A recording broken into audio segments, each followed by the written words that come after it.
bien, bonjour. Bienvenue à nouveau pour mon podcast. Je prie que celui-ci apporte encore des éclaircissements dans votre vie. Seigneur, remplis mes mots de ta sagesse et de ta présence pour pouvoir partager au mieux les révélations que tu me donnes. Je prie pour que toute personne qui reçoit et qui entende ce podcast soit remplie par ta grâce, remplie par ta présence, et qu'ils comprennent à quel point ils sont aimés, à quel point ils sont une création parfaite, à quel point ils sont importants et à quel point ils sont déjà guéris et déjà pardonnés. Je vais d'abord commencer par les 3 grands mensonges de Lucifer. On se rend compte à quel point lorsque on lit la Bible que les histoires sont extraordinaires, les métaphores aussi, et c'est rempli de signes, c'est rempli de mystères. Il faut le lire plusieurs fois pour pouvoir en comprendre vraiment la profondeur. Et des fois, Dieu nous fait la grâce d'avoir des sortes de révélations. Et lorsque l'on découvre l'histoire d'Ève au moment où elle a été tentée, on se rend compte qu'ils étaient là totalement dans leur innocence. Ils ne pouvaient pas imaginer qu'ils étaient à l'image de leur Créateur. Ils étaient juste ses enfants dans leur jardin, à faire ce pourquoi ils avaient été créés, à dominer sur les animaux, à prospérer, tout simplement. Dieu leur avait défendu. Dans Genèse 1, il dit « Tu peux manger les fruits de tous les arbres du jardin, mais tu ne dois pas manger les fruits de l'arbre qui fait connaître qui est bien ou mal. Oui, le jour où tu en mangeras, tu mourras, c'est sûr. » Donc ça, c'était vraiment quelque chose qu'avait expliqué notre Père à nos ancêtres. Et lorsque l'ennemi est arrivé avec le fruit et qu'il a tenté Ève, elle lui a dit direct « Mais moi, je peux pas manger ce fruit, sinon je vais mourir.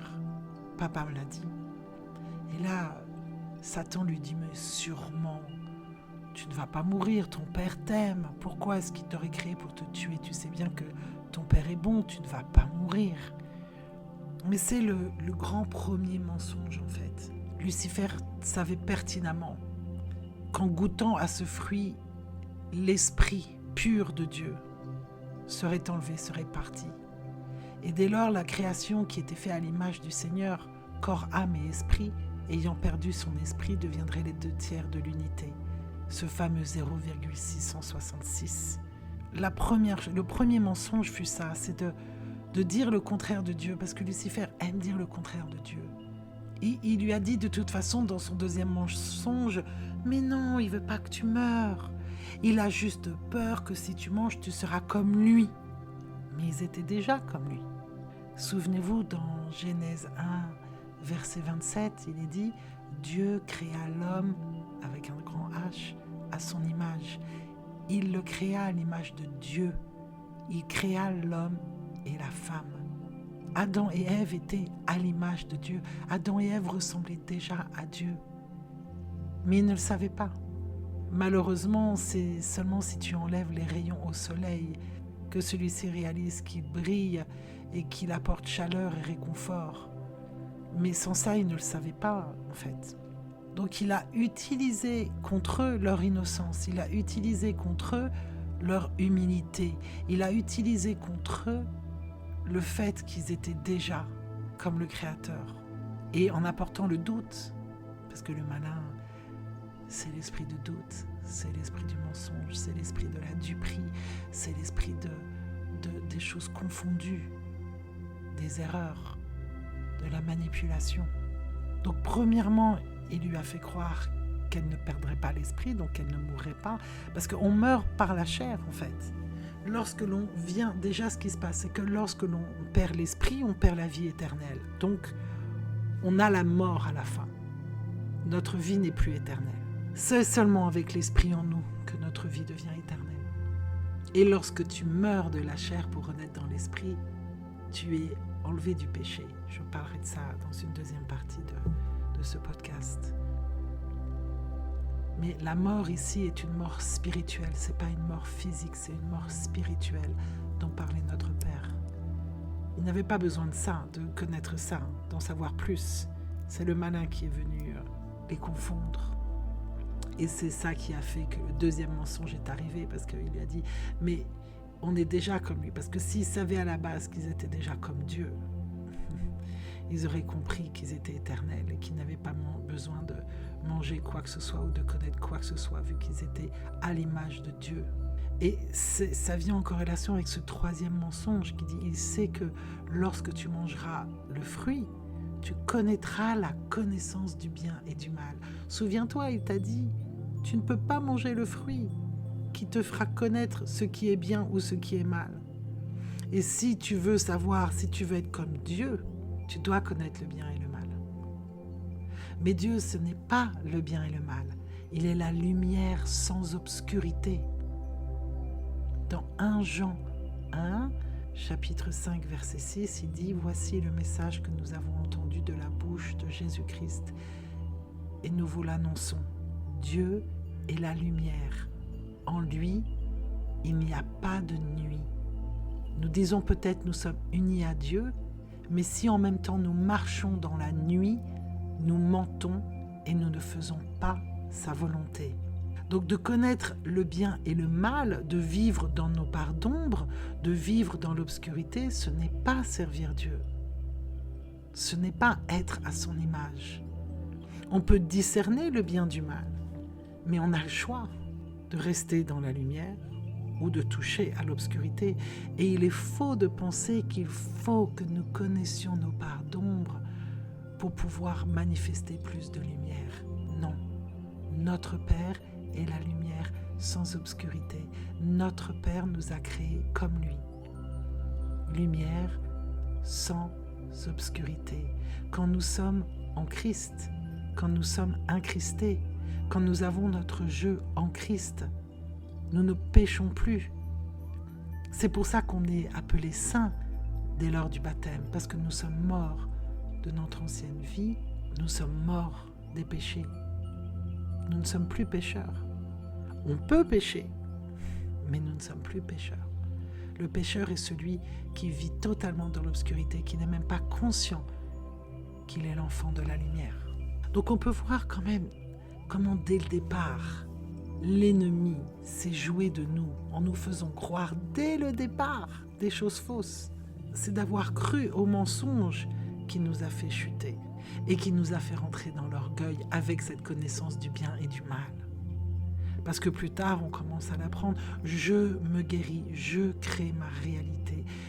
C'est l'orgueil tout ça. Parce que c'est pas moi qui me guéris, ce n'est pas toi qui te guéris, c'est l'esprit en toi qui fait que tu guéris. Tu peux essayer de te guérir autant que tu veux, autant d'années que tu veux. Tu peux faire tous les tours de magie, tu peux faire tous les ateliers auxquels tu peux penser. Tu peux te perdre couche après couche, après couche, après couche, après couche de cet oignon. Et jamais tu n'auras la guérison. La seule et unique qui est apportée par l'esprit de ton Père, qui est en toi. C'est lui qui fait. C'est lui qui te restaure. Et il le sait bien. Il le savait depuis le début. Parce que même Dieu, dans Genèse 3.5, parle de ce 0,666. Le jour où vous mangerez de ce fruit, vos yeux s'ouvriront. Vous serez comme des dieux, vous pourrez savoir ce qui est bien ou mal. C'est ce que dit l'ennemi. C'est faux en fait. Il y aura un voile qui se mettra sur nous. Et on pensera qu'on est comme Dieu. Et on verra ce qui est bien et mal. Mais non, non. Cette partie de nous qui sait déjà ce qui est bien et mal est au fond de nous, elle est dans la nature, c'est notre étincelle divine, l'étincelle de notre Père Abba en nous. Mais nous ne sommes pas un Dieu, nous ne sommes pas comme des dieux, nous sommes les enfants de Dieu, les enfants de la lumière. Mais c'est son esprit en nous qui guérit, qui pardonne et qui transforme. Il n'y a aucun orgueil, aucune part de nous-mêmes qui crée ce que Dieu peut créer. Et c'est ce que Lucifer veut nous faire croire en nous faisant goûter aux fruits. Tes yeux s'ouvrira. Non, le voile se posera sur toi. L'esprit te sera enlevé. Et c'est ce que voulait Lucifer. Plus que tout. Tout ce qu'il voulait, c'est que nous soyons séparés de notre Père. Tout ce qu'il voulait, c'est qu'on oublie qui nous étions. Et c'est marrant que dans le New Age, on dit « Souviens-toi de qui tu es, co-créateur Dieu, déesse. Non. Souviens-toi de qui tu es, l'enfant du Créateur, créé à son image, parce que son esprit coule en nous. Et certainement pas parce que nous sommes des dieux. Ça, c'est vraiment de l'orgueil et c'est ça qui nous amène à notre perdition. Parce que lorsque nous avons cette croyance que nous sommes des dieux, nous pensons que nous sommes responsables de notre guérison ou de la guérison des autres. Et là, la souffrance devient éternelle. Nous sommes des enfants.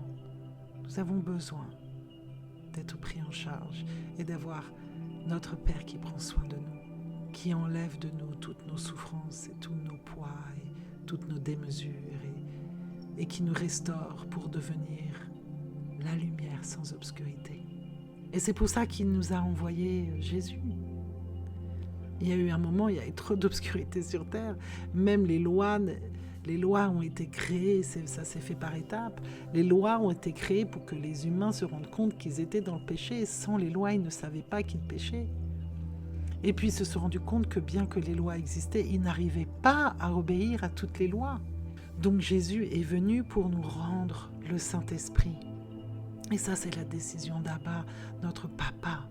Il a voulu, pour qu'on puisse se rendre compte tout le long, que c'est son pardon qui nous guérit.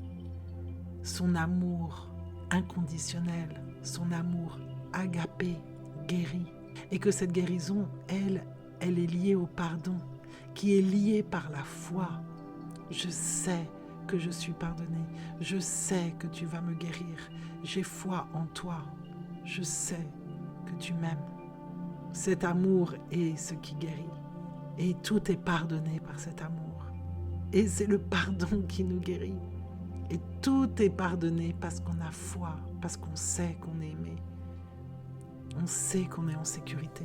Même Lazare a été ressuscité pour activer la foi. L'exemple et toutes les choses que fait Jésus, rien n'est fait par hasard. Il a ressuscité Lazare, pas simplement parce qu'il voulait, regarde ce que je peux faire, je suis un boss. Non, il a dit, tu verras. Parce que tu vas voir ce dont je suis capable, tu croiras. Et c'est ta foi qui te transformera. Dans Jean 11, il dit, à partir du verset 41, qu'il devait aller alors... Lazare est mort, il a été voir où est-ce qu'il se passait, il a demandé où est-ce qu'il a été entouré. À l'époque, c'était des tombeaux avec des grosses pierres devant. Donc il dit à Marie, tu vas m'amener là-bas, et parce que tu vas dire aux gens que je vais venir le ressusciter, ils vont avoir foi en toi, ils vont croire ce que tu dis, et ils vont croire aussi parce qu'ils vont voir de leurs yeux vus.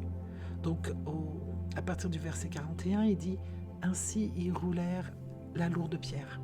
Jésus regarda vers le ciel et dit, Père, je te remercie d'avoir entendu ma prière, car tu écoutes chacune de mes paroles. Maintenant, pour que ceux qui se tiennent ici avec moi croient que tu m'as envoyé sur la terre comme ton messager, je veux utiliser le pouvoir que tu m'as donné. Là encore, il fait un acte de foi. Il le proclame, il parle au présent, il n'a aucun doute. Et il sait dans quel but il utilise. C'est toujours pour servir son Père. Ce n'est pas pour son orgueil. Ce n'est pas pour se faire valoir. Ce n'est pas pour se faire aimer plus par les autres. Au verset 43, je continue. Alors d'une voix forte, Jésus cria avec autorité. Lazare, sors du tombeau. Alors devant tout le monde, Lazare qui était mort 4 jours plus tôt, c'est la première résurrection. Il y en a eu plusieurs. Il y a plusieurs résurrections dans la Bible. Mais qui était mort 4 jours plus tôt, sortit lentement en boitant. Il avait encore des vêtements de tombe bien serrés autour de ses mains et de ses pieds et lui couvraient le visage. Jésus lui dit, défaites-le et libérez-le.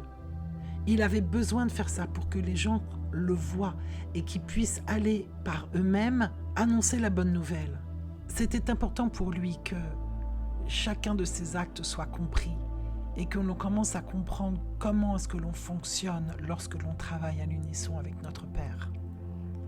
On peut lire un peu plus loin dans Marc 5, qui est rempli de miracles. C'est incroyable parce que d'abord, il va aller soigner un fou que l'on appelle Légion, parce qu'il a beaucoup de démons à l'intérieur de lui, et ces démons, ils savent déjà que Jésus a l'autorité sur eux. Alors que cette autorité, on sait vraiment qu'elle va venir surtout après sa mort sur la croix, quand tout est déjà accompli.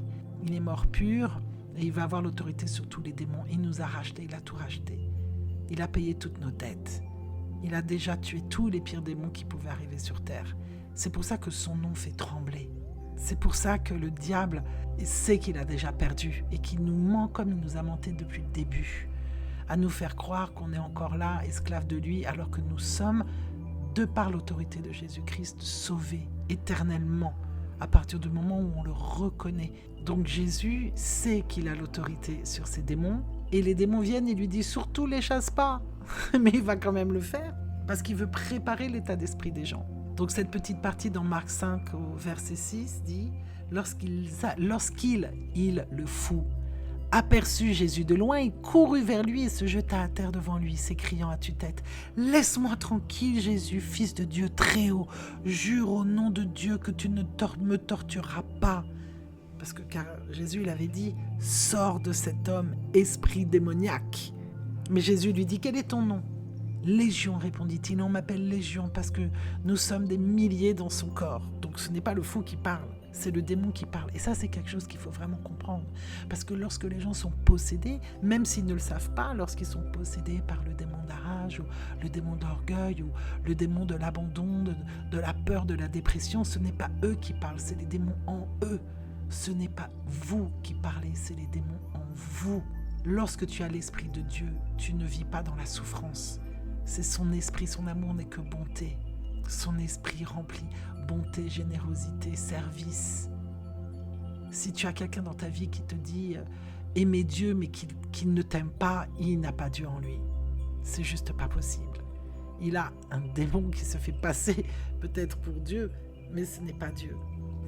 Après donc, il va supplier Jésus à plusieurs reprises de ne pas les expulser de la région. La région, c'est le corps de cet homme.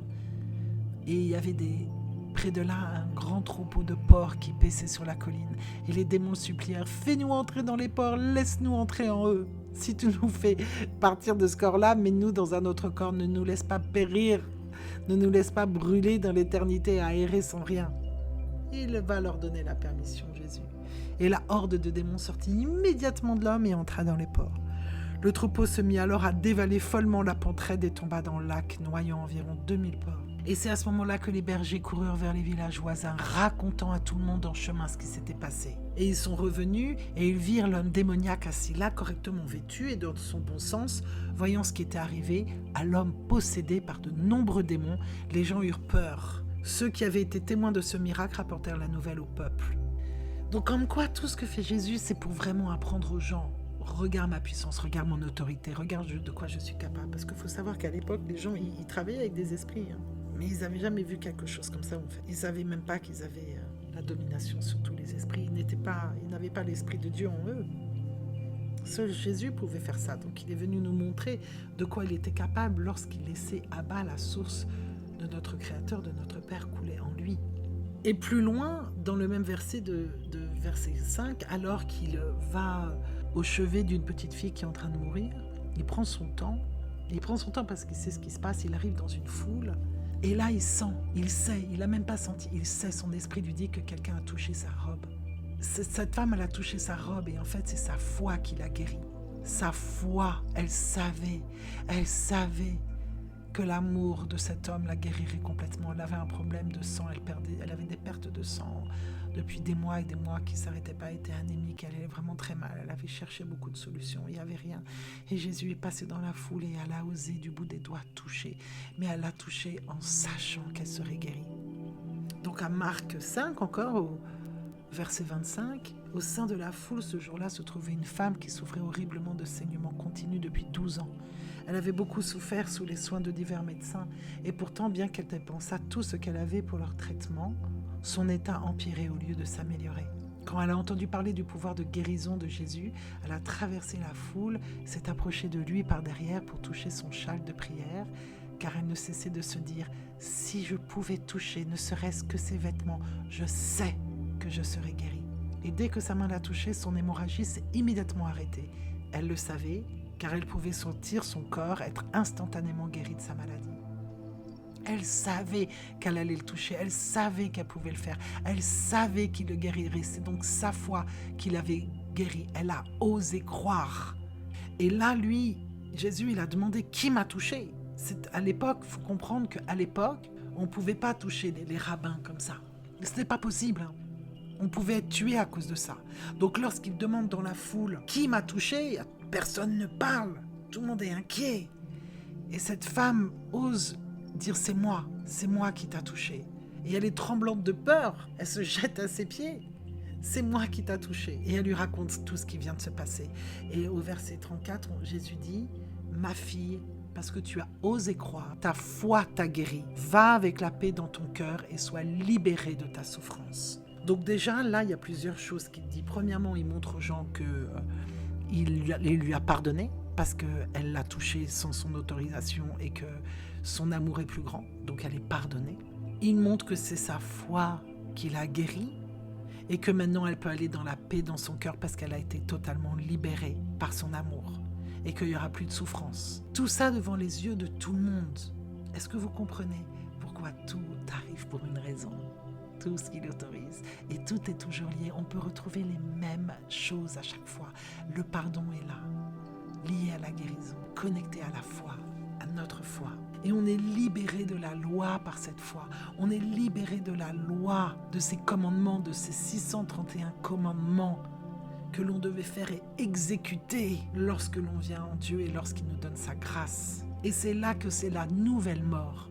Ce n'est pas la mort de l'esprit maintenant dont je vous parle, mais la mort de vous dans le monde pour vous faire rentrer dans le monde de l'esprit, qui est le monde, qui est le upside down. Si vous regardez Stranger Things, c'est le monde upside down, le monde à l'envers, c'est le contraire. Tout ce que tu trouves dans l'esprit est l'exact opposé de ce qu'il y a dans la chair. Dans Romains 7, il nous est dit qu'on est libéré de la loi, que lorsque l'on vivait sur la loi, qu'est-ce qu'il y a de bon d'être mort? Il n'y a rien de bon d'être mort. Comment est-ce qu'on peut servir Dieu si on est mort? Et même si on a la loi, on est mort parce qu'on n'a pas l'esprit. C'est le péché qui a produit la mort spirituelle et pas la loi. Et la loi est venue pour mettre à nu le mal du péché, pour qu'enfin nous le voyions pour ce qu'il est, un péché. La loi est venue nous montrer, regarde, si tu as tué, ce n'est pas ce que Dieu veut. Si tu regardes avec convoitise les choses des autres, ce n'est pas ce que Dieu veut. Si tu mens, etc., ce n'est pas ce que Dieu veut. Alors oui, la loi est une inspiration divine qui vient du monde spirituel. Et nous sommes des êtres humains faits de chair qui sont sous l'autorité du péché. Et nous voulons faire ce qui est juste. Et nous savons à l'intérieur de nous ce qui est le bien du mal. Nous avons tous en nous la graine de notre Père Abba. Même si on n'a pas eu de papa sur terre, nous savons ce que c'est que d'avoir un père. Nous savons ce que c'est que d'avoir quelqu'un qui prend soin de nous. C'est inné. Et nous savons finalement la différence entre le bien et le mal. Nous savons ce que c'est que de vivre loin de la lumière. Nous avons des instincts moraux qui condamnent ce que nous faisons nous-mêmes. Et lorsque notre comportement n'est pas conforme au désir de Dieu, notre conscience confirme quand même l'excellence de la loi. Romains 7, verset 15. Je suis un mystère pour moi-même, car je veux faire ce qui est juste, mais je finis par faire ce que mon instinct moral condamne. Et si mon comportement n'est pas conforme à mon désir, ma conscience confirme quand même l'excellence de la loi. Et je réalise maintenant que ce n'est plus mon vrai moi qui agit ainsi, mais l'intrus indésirable du péché dans mon humanité. Car je sais que rien de bon ne vit dans la chair de mon humanité déchue. Les désirs de faire ce qui est juste sont en moi, mais la volonté ne suffit pas pour l'accomplir. Non, il nous faut l'Esprit de Dieu. Le je sépare de Dieu. Je dois faire, je veux être, je me guéris, je me transforme, je crée ma réalité. Tout ça, c'est orgueil et ne crée que de l'illusion. C'est du sable qui coule entre nos mains. C'est sa volonté qui doit être accomplie et non la nôtre.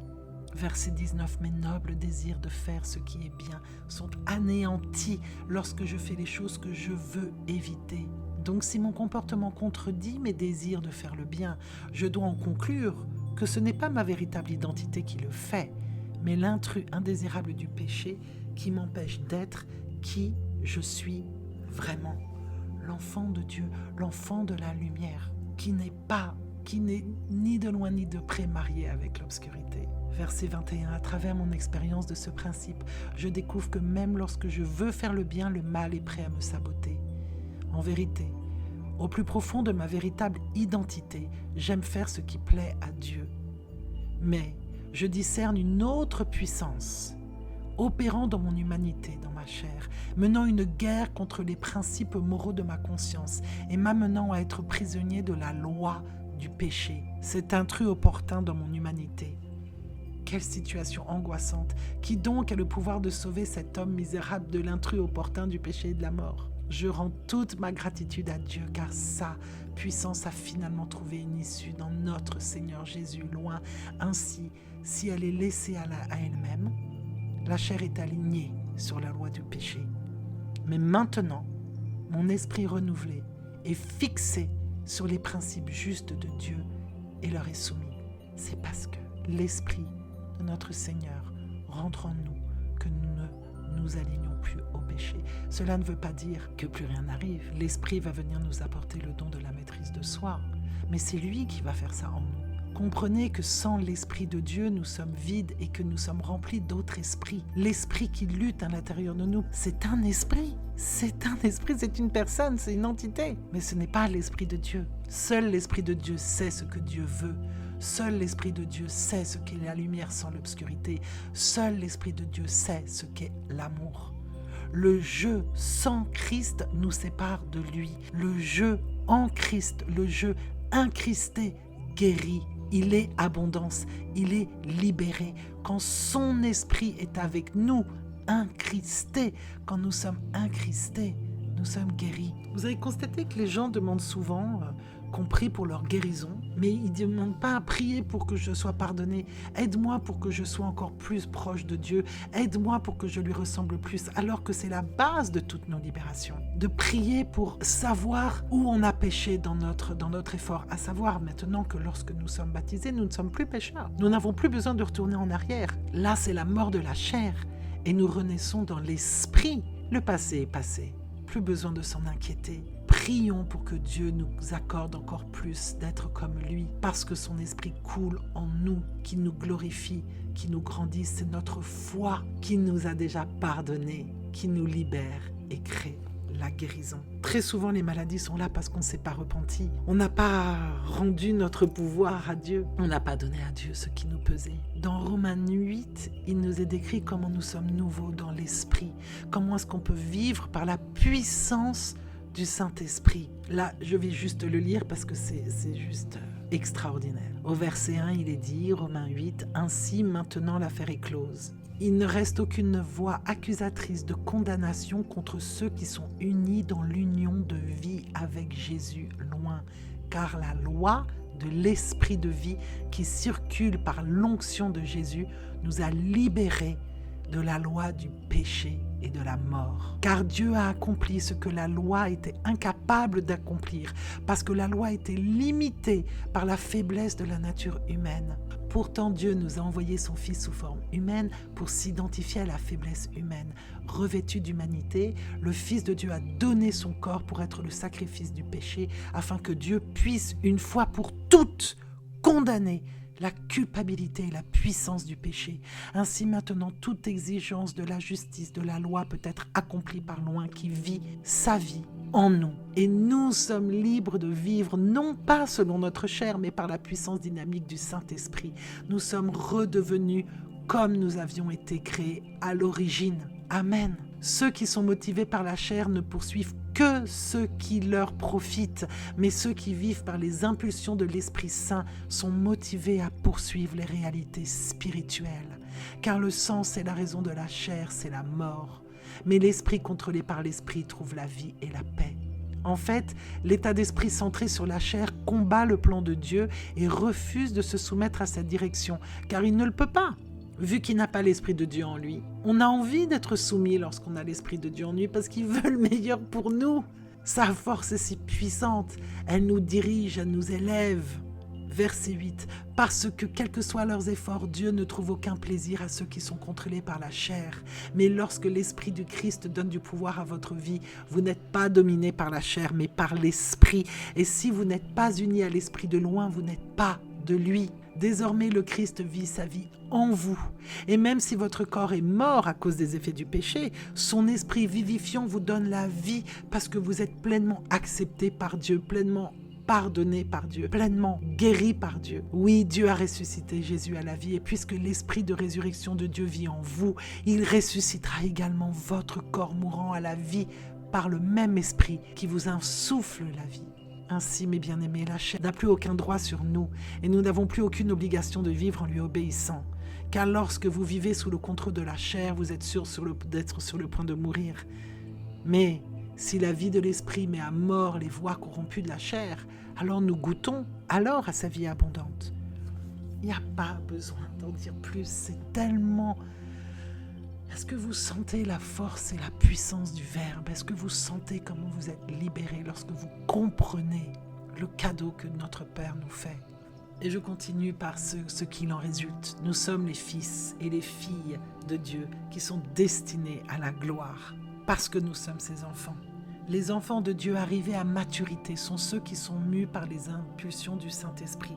Plus le Saint-Esprit travaille à l'intérieur de vous, plus vous êtes dans la maturité de Dieu. Vous pouvez écouter mon podcast à ce sujet-là, sur la maturité. Vous n'avez pas reçu l'esprit du devoir religieux qui vous ramène à la crainte de ne jamais être assez bon, mais vous avez reçu l'esprit de pleine acceptation, vous enveloppant dans la famille de Dieu. Et vous ne vous sentirez jamais orphelin, car lorsqu'il s'élève en nous, nos esprits se joignent à lui pour prononcer les mots de tendre affection. Père bien-aimé, parce que l'Esprit Saint nous rend réelle la paternité de Dieu lorsqu'il murmure au plus profond de notre être « Tu es l'enfant bien-aimé de Dieu ». Et tu es cet enfant bien-aimé de Dieu, toi qui m'écoutes. Tu es son enfant chéri. Tu es sa plus belle création.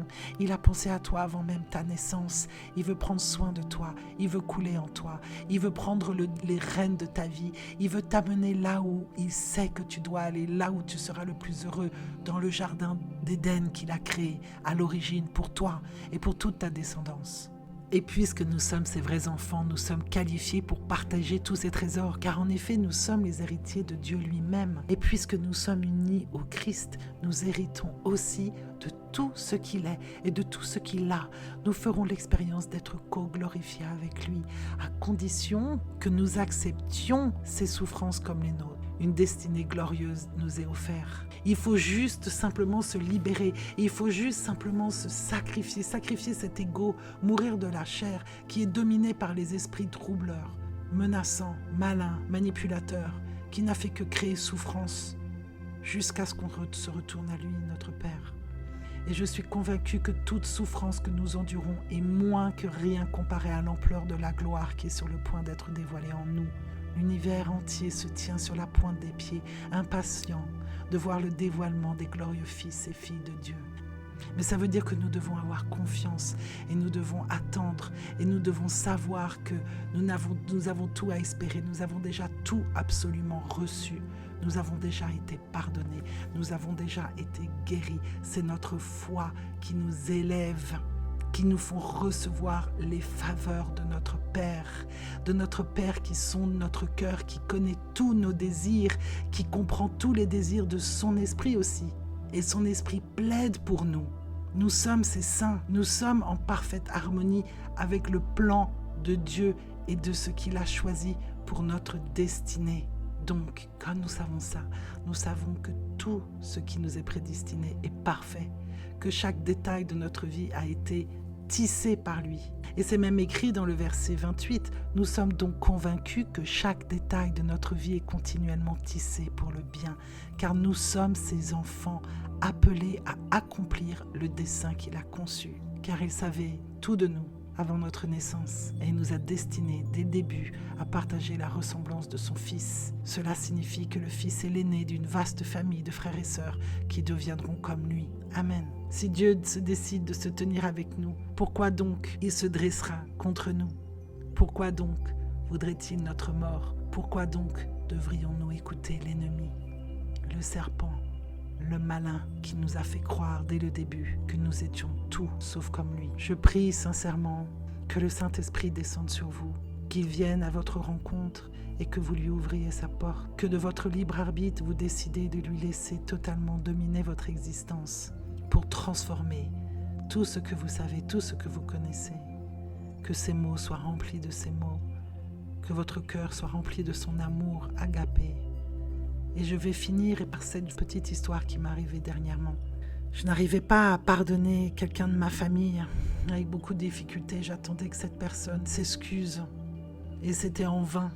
Je pense que cette personne ne reconnaît même pas qu'il y a des choses auxquelles elle devrait s'excuser. Et je me demandais, je tournais à Dieu, mais rends-moi plus comme toi. Comment est-ce que je peux faire pour pardonner?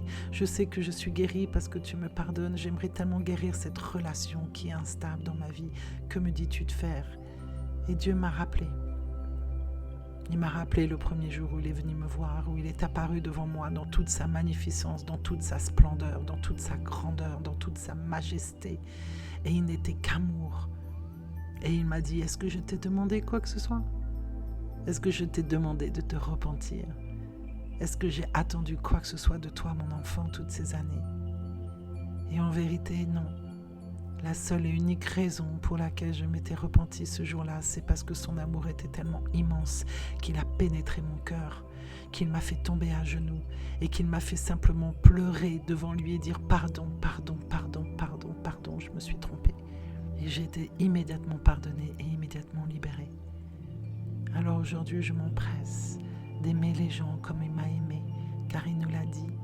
Tu m'aimeras plus que toute autre chose, et puis tu t'aimeras toi-même comme je t'ai aimé, et tu aimeras les autres et les serviras comme je t'ai aimé et je t'ai servi.